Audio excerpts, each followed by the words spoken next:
नमस्कार दोस्तों, मेरा नाम गाली सरीश। आप ये वीडियो मेरे YouTube channel shape your life में देख रहे हो। सब लोग थोड़ा सा मार्केट के विषय में थोड़ा सा जानेंगे। जनवरी 2022 में ये वीडियो हम लोग बना रहे हैं। तो इस समय मार्केट का सिचुएशन क्या है, उस हिसाब से हम लोग कुछ 10 ऐसे विषय पे थोड़ा सा बात करेंगे जो बेसिकली आपको मार्केट का ओवरऑल पिक्चर आपको बता देने वाला है। तो एक एक करके हम लोग आपको इस पर्टिकुलर वीडियो में मैं कवर करने वाला हूं। सबसे पहले कंपनी के सेल्स कैसे बढ़ रहे हैं। आप जो भी कंपनी में इन्वेस्टमेंट कर रहे हो उस कंपनी के सेल्स आपको कॉन्स्टेंटली ट्रैक करना जरूरी है। सेल्स का ग्रो होना बहुत आवश्यक है। तो यदि पहला वाला पॉइंट हम लोग जो बात कर रहे हैं सेल्स के, इसमें यदि पहला वाला पॉइंट आपका इंप्रूव नहीं होता है तो बाकी के दूसरे और तीसरे पॉइंट पे भी उसका इम्पैक्ट बहुत ज्यादा पड़ेगा। तो आप जिस भी कंपनी में इन्वेस्टमेंट करोगे उसके सेल्स नंबर पे काफी ध्यान से आपने देखना जरूरी है। दूसरा पॉइंट ऑपरेटिंग प्रॉफिट मार्जिन, मतलब मैं बिजनेस जो है कर रहा हूं बट मेरे मैन्युफैक्चरिंग कॉस्ट को भी मैं अपने सेल्स के साथ कवर नहीं कर पा रहा हूं, तो मेरे बिजनेस में कुछ बड़ी समस्या है और उसको बहुत जल्दी मुझे रेक्टिफाई करना पड़ेगा। वो रेक्टिफाई कैसे होता है वो आप आपके इंडिविजुअल स्टॉक्स के साथ आप उसको थोड़ा सा देखिएगा। ऑपरेटिंग प्रॉफिट मार्जिन दूसरा नंबर बहुत इंपॉर्टेंट है। तीसरा जो पॉइंट मैं यहाँ पर बता रहा हूं वो नेट प्रॉफिट मार्जिन है। तो इसको हम लोग एनपीएम भी बोलते हैं। तो एनपीएम हमारे लिए, हमारे बिजनेस के लिए, हमारे कंपनी के लिए कितना इंपॉर्टेंट है। मतलब आप पूरा बिजनेस करते हो, उसके बाद यदि आप प्रॉफिट नहीं बना पाते हो आपके बिजनेस से तो ज्यादा लंबे समय तक जो है आप उस बिजनेस को चला नहीं सकते हो। अगर आप साइमल्टेनियसली चलाते भी हो तो आपके ऊपर जो है कहीं ना कहीं बहुत बड़ा जो है बर्डन रहेगा। वो बर्डन क्या है वो अगले पॉइंट के तरफ हम लोग बढ़ेंगे और वहां पर हम लोग चौथा पॉइंट जो बात करने वाले हैं वो लिवरेज। सो लिवरेज रेशियोज के ऊपर थोड़ा सा हम लोग बात करेंगे। तो आप आपके बिजनेस को किसके पैसे से चला रहे हो, खुद के पैसे से चला रहे हो या बाहर से पैसे लेके आ रहे हो। सो खुद का पैसा है तो इक्विटी है, बाहर का पैसा है तो डेट है। तो यहाँ पर हमारा जो है लिवरेज में ये रेशियो बहुत इंपॉर्टेंट हो जाता है, डेट टू इक्विटी रेशियो। तो लेटेस्ट डेटा के हिसाब से जो हम लोगों ने देखा है एज पर आरबीआई के वेबसाइट पे 46% जो है पहले डेट टू इक्विटी रेशियो हुआ करता था इंडियन कॉर्पोरेट्स का, वो कम हो गया है 37% तक आ गया है। तो करीबन हमको 9% इसमें फॉल होते हम लोगों को दिख रहा है। यानी इसका मतलब ये है कि कंपनीज अपना लॉन्ग टर्म डेट को कम करने में जुड़े हैं। तो ये बहुत अच्छा साइन मानूंगा दोस्तों, क्योंकि कोई भी कंपनी का जो है पैसा लॉन्ग टर्म डेट मतलब बहुत बड़ी समस्या मानते हैं। तो यहाँ पर हो क्या रहा है कि कंपनीज मार्केट से यदि पैसा ले रहे हो, मार्केट से किसी भी तरह से, ये इनका पॉइंट ऑफ व्यू ये है कि हमारा debt, long term debt specifically वो कम हो, और वो यहाँ पर वो नजर भी आ रहा है। इसके बाद debt, total debt to total asset का एक और रेशियो जो देखा गया है वो 23% था। वो 23% से घट के 20% के करीब आ गया है। तो एग्जैक्टली अगर आप पूछोगे मुझसे तो 20.7%, 20.6% तक ये फॉल हुआ है। तो काफी अच्छा फॉल है। मतलब ओवरऑल बैलेंस शीट में आप अगर देखोगे तो आपके बैलेंस शीट में आपको तीन चीजें नजर आएंगी। पहला पोर्शन रहेगा आपका इक्विटी पोर्शन, दूसरा पोर्शन रहेगा आपका लॉन्ग टर्म डेट और तीसरा पोर्शन रहेगा आपका करंट लाइबिलिटीज। सो ये तीनों पोर्शन आपके जो है लाइबिलिटीज पोर्शन में कवर करते हैं। तो इस पूरे पोर्शन में ये डेट टू एसेट की बात हम लोग जो कर रहे हैं, तो आपने आपके एसेट्स या तो फिर इक्विटी, आपका खुद का पैसा जो बिजनेस में लगाया है उससे आपने एसेट्स क्रिएट किए हैं, या फिर बाहर के पैसों से आपने जो लिया है उससे आपने आपके एसेट्स क्रिएट किए हैं। तो यहाँ पर आपको नंबर 23 से जो 20% मैंने आपको जो बोला था, तो यहाँ पर जो है बाहर का पैसे से जो है एसेट्स क्रिएट नहीं हो रहे हैं, कंपनी के बिजनेस पर्सन जो है, प्रमोटर्स बोलेंगे या तो बिजनेस से जो पैसा बना रहा है उससे जो है एसेट्स को बनाया जा रहा है। तो काफी अच्छा मानूंगा मैं, ओवरऑल इंडस्ट्री के लिए भी बहुत अच्छा इंडिकेशन है और संकेत है।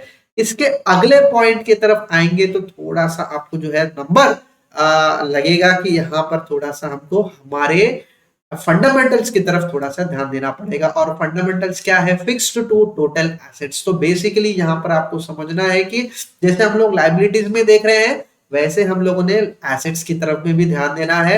एसेट्स में नॉर्मली दो मेन सेक्शन रहते हैं, एक जो है नॉन करंट एसेट्स और एक current assets. So non current assets में भी आपको फिक्स्ड एसेट्स का जो है परसेंटेज बहुत इंपॉर्टेंट रहता है। मतलब यहाँ पर हमको समझना यह है कि जो है प्रॉपर्टीज, नॉर्मली हम लोग देखेंगे प्रॉपर्टीज, बिल्डिंग्स, प्लांट्स, ये सब जो है हमारे फिक्स्ड एसेट्स के अंदर आते हैं। बट यहाँ पर आपको जो है सुन के थोड़ा सा आपको थोड़ा डिस्टर्ब लगेगा कि ये करीबन कुछ 39% जो है हुआ करता था, वो गिर के 38% हो गया है। तो करीबन कुछ 1-1.5% जो है ये नीचे आ गया है। मतलब इसका संकेत क्या है हमारे लिए? इसका संकेत ये है कि कंपनीज अपने फिक्स्ड एसेट को बेच रहे हैं। दोस्तों ये अच्छे से समझिएगा आप कि फिक्स्ड एसेट्स को बेच रहे हैं कंपनीज, और उससे आया हुआ पैसा वो ये लोग जो है डेट को रीपे करने के लिए थोड़ा सा यूटिलाइज हो रहा है। तो इसके बाइफरकेशंस और हो सकते हैं। एक फिक्स्ड एसेट को जो है बेचा जा रहा है इनके डेट को कम करने के लिए, या दूसरा तरीका एक और हो सकता है शॉर्ट टर्म डेट ले रहे हैं लॉन्ग टर्म डेट को क्लियर करने के लिए। तो ये दो तरीके होते हैं जिस वजह से जो है एक कंपनी अपना पूरा जो है लंबे समय का जो है डेट है उसको रीपे करने के ये दो तरीके नॉर्मली कंपनी यूज करते हैं। तो आप किस कंपनी में इन्वेस्टमेंट करते हो, उस कंपनी का थॉट प्रोसेस क्या है, वो आपने थोड़ा सा चेक करना पड़ेगा। तो ये एक ओवरऑल कंपनी के व्यू से हम लोग देख रहे हैं। अब इस व्यू के साथ आप एक ब्रॉडर मार्केट को अपने कैसे चलना है, कैसे देखना है, ये नंबर्स की तरफ हम लोग बात करेंगे।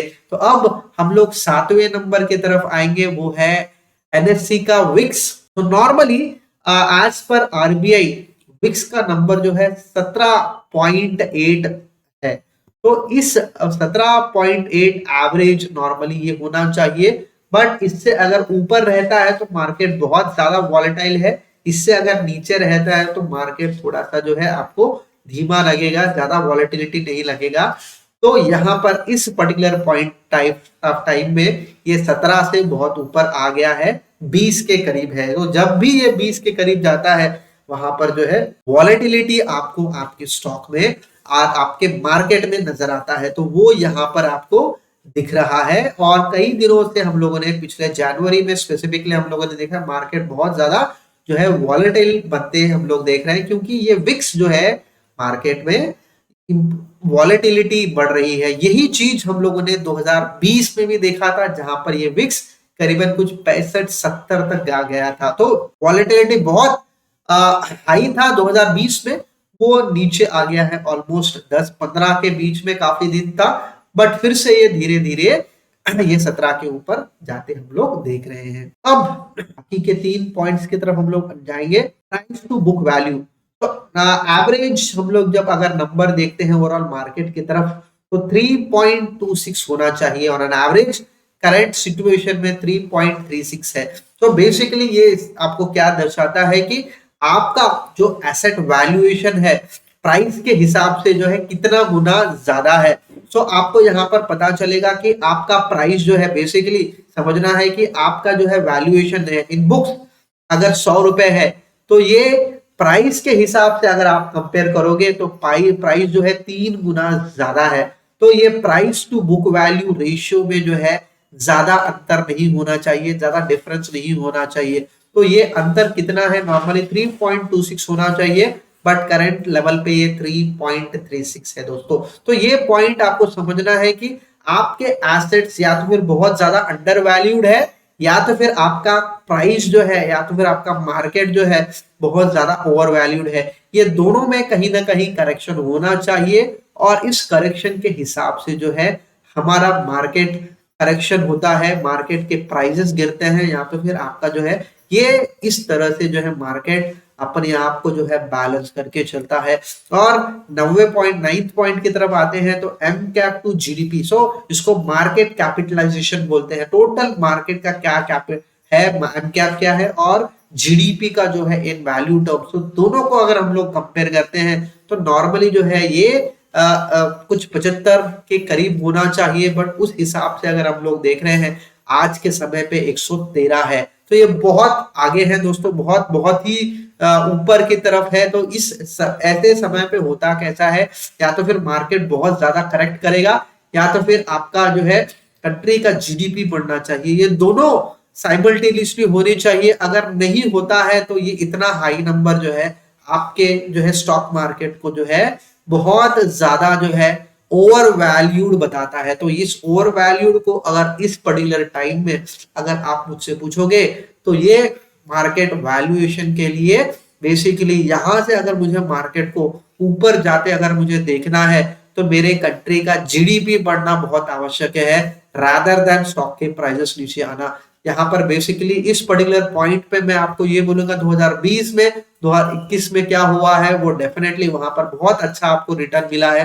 बट यहाँ से 2022 की बात अगर आपको देखोगे तो यहाँ पर कंपनी के वैल्यूएशन बहुत ही क्रूशियल होंगे, कंपनी के फंडामेंटल्स बहुत क्रूशियल होंगे, और कंपनी के ये दो नंबर्स को इंप्रूव होना है, मतलब धीरे धीरे आपके इकोनॉमी को सही दिशा मिलनी चाहिए और जीडीपी आपका बढ़ना चाहिए। अगर आपका नहीं बढ़ता है तो आपका एम कैप टू जीडीपी जो है इतना हाई रहेगा और आपको हमेशा जो है एक ओवर वैल्यूड मार्केट बनते दिखेगा। और इस तरह से आप जो है कॉन्स्टेंटली अगर सेलिंग ऑफ की बात करते हैं, एफआईज मार्केट से क्यों बेच रहे हैं, तो ये नंबर बहुत इनिशियल रह जाते हैं। और इसके बाद आखिरी पॉइंट हम लोग बात करने वाले हैं वो है पीई रेशियो। तो पीई रेशियो नॉर्मली अगर इंडियन मार्केट्स की बात करोगे तो 26.93 होना चाहिए, बट आज के समय पे हम लोग जो देख रहे हैं 26.5 है।